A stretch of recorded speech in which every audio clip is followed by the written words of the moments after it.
Peterbot is without a doubt the best Fortnite player of all time, and there's really nobody even close in that discussion anymore. He's just won another LAN with Aussie Antics, the Pro-Am, another FNCS, 3 solo Cash Cup finals last season, as well as he's already winning all of the FNCS showdowns already this season. He is looking absolutely unstoppable. I've already done loads of videos breaking down why Peterbot is so good, but I've never actually tried out his strats, which is what I'm going to be doing for the next 14 days straight. Especially since we're in a 1 month sort of off season right now, I thought what better to do than improve my fighting and try to reach as good of a point as Peterbot. I'm going to be learning what strats that he uses in game, as well as trying to apply them by grinding an insane amount over the next 2 weeks. And quick spoiler, by the end of this 14 days, I was looking absolutely primed up. I've never played this good, and I'm going to show you exactly what I did to reach that level.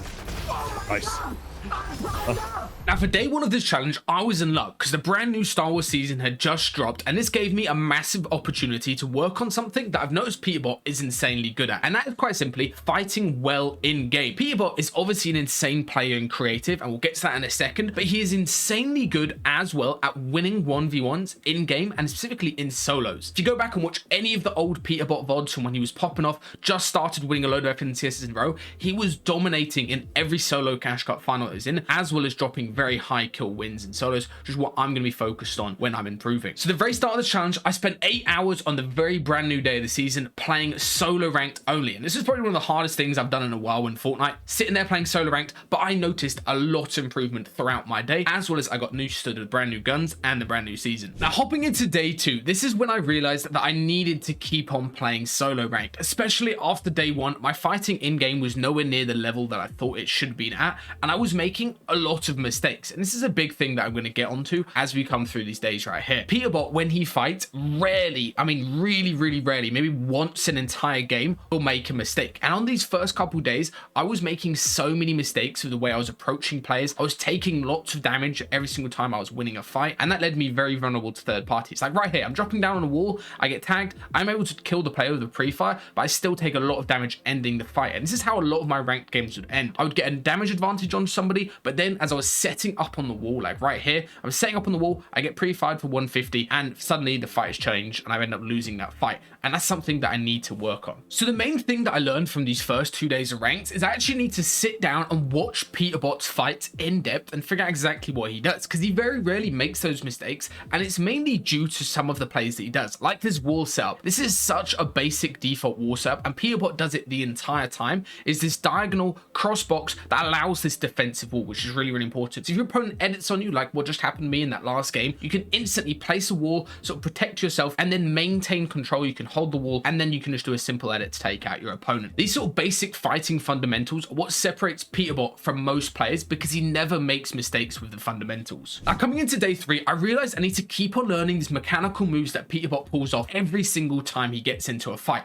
and this is one that he does against the best players in the world, like he just did to Clicks right there. It might look incredibly easy, but it's actually quite hard to pull off. You need to place a stair, a floor, and then another stair, edit all of them in unison, and then you can full box your opponent and line up a max. Now because a lot of these new moves are very hard for me to just implement straight into game, I decided to hop in creative and just practice this free building on my own for around 20 minutes. Then I started practicing some zone wars versus race, and I finally managed to pull it off. No! There's no way you max. That was a stinky max, mate, I'll be honest. On day 4, I continued to watch Peterbot, and one thing I noticed an insane amount, not just mechanically that he was doing, but was what he was practicing, which was zone wars. And he's also not just doing zone wars, but he's doing it versus good players and clipping them every single time. So for the entirities of day 4 and 5, I sat there and played zone wars non-stop against the best player I could find at the time, Reese Hub. Why do I smell in my room right now like actual human feces? What is going on? What is happening in my room? And if there's one thing I'd recommend that you guys take away from this video, it's just doing more zone wars massively helps you, because you're limited in terms of mats as well as heals compared to a regular creative 1v1 where you're just spamming free builds. You have to be a lot smarter with how you're playing as well as how you're peaking, which is one thing I massively improved on from these 2 days of practice. I also decided to continue playing zone wars after Reese Hub headed offline, and I just played random matchmaking Phil and was able to get a lot of clips versus some players that weren't looking the best. Now on day 6 of this challenge, challenge, Fortnite put on an absolute banger event, which was the Pro-Am. And of course, we were lucky enough as well to get all of the pros streaming their POV. And of course, I sat there for 6 hours and watched Peterbot himself. And from watching this, Peterbot was clipping some of the best fighters in the game, but there was a bunch of new mechanics that I learned that I wanted to implement from watching him. And the first of them was very, very simply shotgun locking. This is basically where you bait out your opponent, Mr. Savage in this case, into using their shotgun shell, trying to take a wall or pre-fire you. Then you have a very, very easy time doing an edit course or just piecing them up or just doing a simple peek to take them out because they can't shoot you back. So the best way I found of practicing shotgun locking is just by doing a load of zone wars and trying to bait out your opponent into actually using their shotgun. And the particular best way that I found of doing this is basically approaching somebody's wall, pickaxing or shotgunning once, and then spraying it till it's low, but not quite breaking it. That baits out your opponent's pre-fire and allows you to get an easy elim since they've got the wall and they shot it, so now you have it, and they have shotgun lock, so they can't even shoot you back. Then, inspired by the Pro-Am, I decided to queue up the ranked reload cup that was on and basically take on a load of other players and reload and try to get as many wins as possible. Me and Reese were absolutely flying this cup. We dropped 3 wins in a row, as well as one of them being a 20 bomb, which is pretty good for us. Nice though. Beautiful first. Come on. 200 on the solo. Nice. This one. Nice. Let's go. 10. Nice. Good stuff. Now, coming into day 7, I was definitely playing a lot better than I was playing at the very start of this challenge, just after 1 week of practicing at Peterbot. But I noticed I was still holding myself back with one thing that a lot of Fortnite players don't even think about, which is their movement. Pros such as Peterbot, as well as players like Cold, Veno, Vico, all of these pros have insanely good mechanics, of course, very, very good aim. But the thing that sets them apart from an average player is how smooth their movement is as they fight. They do a lot of strats, like moving into peaks, like right here, this crazy Peterbot peak they actually did onto this other player using the wall kick. There's so many things that these pros are able to do with their movement, and I want to practice a couple of them. The first one being very, very simple, using your sliding momentum to maintain speed and actually easily clip somebody, which is what I've been trying to practice. And just as in the other days, I continue to grind loads of zone wars, doing fill zone wars, 1v1s versus Reese, practicing on just working on my movement as much as possible. And this is very, very hard to do. Although I was finally able to pull off a little slide bunny hop, which I've seen Peterbot as well as other pros do. You slide down a cone and you're able to line up an easy shot on your opponent because you're moving so fast they can't even block the angle off. Heading into the second week of this challenge, I realized that I need to keep on practicing my in-game fighting and not just sitting in creative as much. There's one thing that separates Peterbot from an average pro player or even a tier 1 pro is how much better he is at translating his creative skill over to in-game, which is exactly what I want to work on in this day 8. So what I decided to do was not even do any type of regular warm-up and just hop straight into solo reload. This is a little bit controversial, and so a lot of people think you need to warm up every day, but trust me guys, if you just hop straight into actually playing the game, you get used to that input delay, you get used to that sort of higher ping, lower FPS, you get used to all of those things that normally hold you back when you haven't spent loads of time just free building on 1v1ing in creative. We've obviously got insanely good benefits like low ping and higher FPS. And I could tell just on 1 week of implementing some of these new fighting strategies, I was playing a lot better. Now, after playing a whole day of reload on day 8, I realized there was actually one thing that was kind of holding me back, was my ability to fight defensively without using loads of builds. So what I did is I went back and rewatched some of the Pro-Am games. Lucky enough, people actually uploaded them to YouTube, which is where this example clips from, and he is so good at the defensive aspects of fighting. First thing he does, very, very classic, 2x1 with that backward stare to get some time to heal up, and he instantly goes for this very, very safe pre-fire on Mongol as he jumps down on his wall. So you can see, goes for the pre-fire and immediately gets some space between the 2 boxes that he's got. This basically means Mongol's kind of forced to get into his piece, and now Peterbot has the massive benefit where he can just move around the box and safely set up a smart right-hand peek. Then he takes his time, makes sure he's completely protected before he actually does the peek, hits a free shot, and immediately decides after he hits this free shot right there is go ahead and reposition. Don't re-peek the same angle. It's very, very important, especially when your wall's low or when you're in a situation where you've got the opponent full box. You shouldn't re-peek the same angle, so it makes it so easy for them to go ahead and actually shoot you back and take the wall back as well, so you lose control of the fight. So what Peterbot does, and what he does a lot on the defensive, is gets out the box when he's got the opponent pieced up, and then there's this very, very smart right-hand window, and the opponent really can't do anything. So again, just like the other days, I'm going to be hopping into 1v1 build fights by myself, practicing these mechanics, so getting between the 2 boxes, as well as going ahead and actually working on this in creative and in-game as well with a bunch of duo rank. 40. Mate, what is he doing?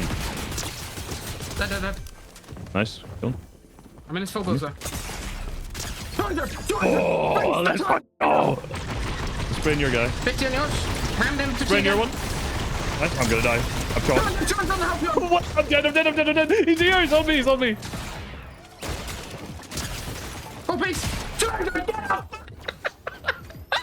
Look at me. On day 10, I was actually starting to look like a much different player, but there was still a couple mechanics that I wanted to learn from Peterbot. The first one is incredibly simple. It's just a very easy to do floor edit, but you need to leave your opponent in a vulnerable position so you can have peekers advantage into them. First way that Peterbot does it is like that, where you leave your opponent up top and you jump into them, but I wanted to work on the reverse where you peek straight below, and I finally managed to pull it off. I did the exact same routine as in the previous days where I did zone wars and then hopped into actually doing a bunch of in-game fighting, but I finally managed to pull off this peek versus Reese right there. This is one of those peeks that's very hard to set up, but if you pull it off, it is incredibly satisfying. Now, at this point on day 10, I need to mention I was starting to absolutely fly when it came to in-game fighting. The combination of learning all of these new strats from Peterbot, as well as just grinding an insane amount, had actually resulted in me hitting Emperor ranks, the highest rank this season, as well as being in the top 200 players in that highest rank in the world. I was absolutely moving in some of these games. Every single fight that we got into, either me and Reese and duos, or even playing with pro players like Virgo, I was doing the most damage as well as getting the most kills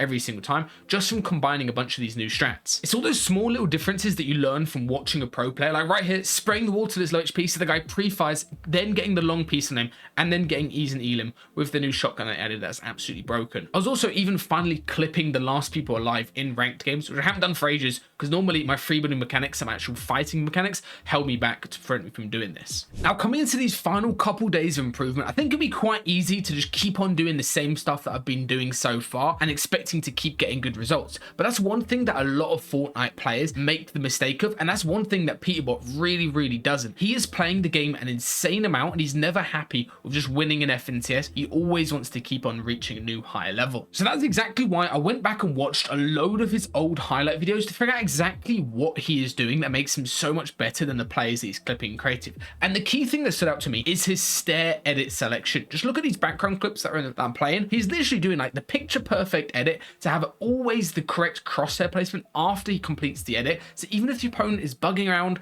and they're like jumping around on the stair, he still has the correct headshot level lined up to take out the opponent. He even managed to do a Mongol classic on Mongol himself at the LAN during the pro-am. And this is one thing I knew. If he's able to do a Mongol classic on the guy who literally invented it without taking any damage in return, then there's something that he knows that other players don't. So let me start practicing this in-game as soon as possible. So for the rest of day 11, I literally just sat there and played an insane amount. Normally I play maybe an hour, 2 hours max, but on these particular days, I was playing like 6 to 8 hours at the minimum and just playing an insane amount. Loads of ranked, spamming loads of games over, trying to get high kill wins for Reese, as well as even after Reese had gone to bed at like 9 PM, I was sitting there and grinding solo reload ranked. So basically just practicing my fighting with other players.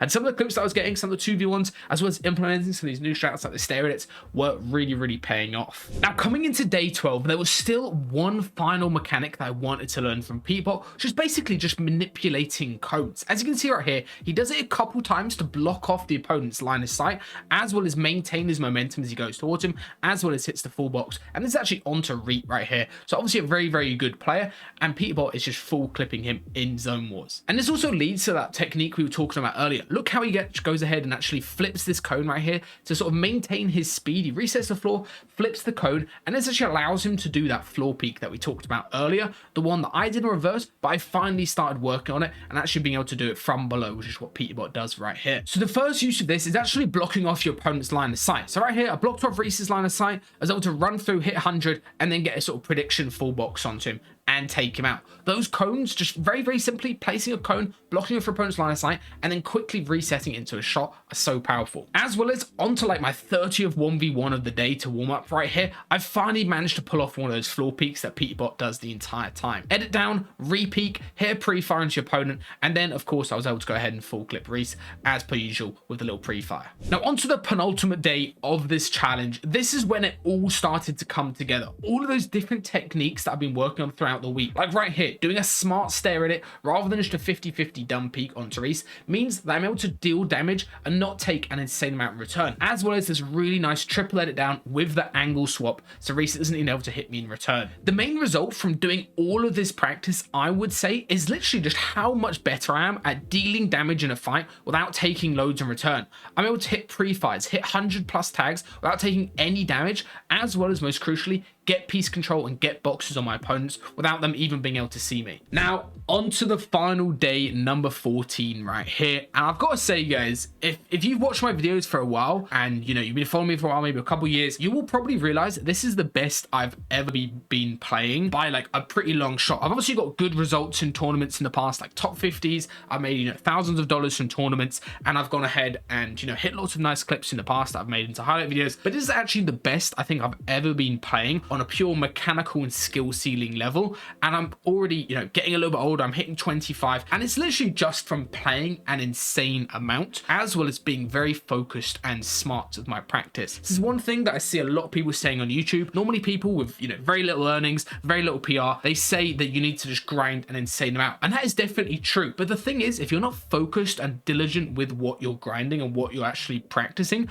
you're not actually going to get that much improvement, because you're just doing the same mistakes and you're not learning anything new. Again, not to throw shade to anybody out there, but if you want to go ahead and improve, hopefully this video has inspired you. I'll leave a full load of notes below of the things that I was working on from Peterbot that I think will definitely help you. And if you have a favorite player out there, you know, maybe like Pixie, Marius, or maybe somebody, you know, like Fico, I would highly recommend you go check out the Fighting Masterclass, because of course we've got all of those players where they teach you their fighting strats and you can learn directly from them. As well as if you don't have the Fighting Masterclass and you can't afford it for whatever reason, that's completely fine. Just watch these pros highlights videos and be really focused and pay attention to what they're doing in their videos, and you will notice a massive improvement from doing this, because if you implement it into your gameplay, your skill ceiling can literally like double within a month if you do this every single day, which is what I tried to do over the past 2 weeks. Anyway, if you could please leave a like on this video. This obviously took me an insane amount of time. I was doing like 100 hours I think of ranked just this season alone, playing so much to finish this video and make it as high quality as possible for you guys. So hopefully you've enjoyed it, and again, if you want to go check out the Fighting Masterclass, use code Star Wars. We've also got a massive bundle sale on the moment. We can get 25% everything with the code Star Wars, and it ends at the end of the season. So make sure to go check it out now, and I appreciate you watching this entire video and supporting me as usual. Thank you guys, and see you in a bit.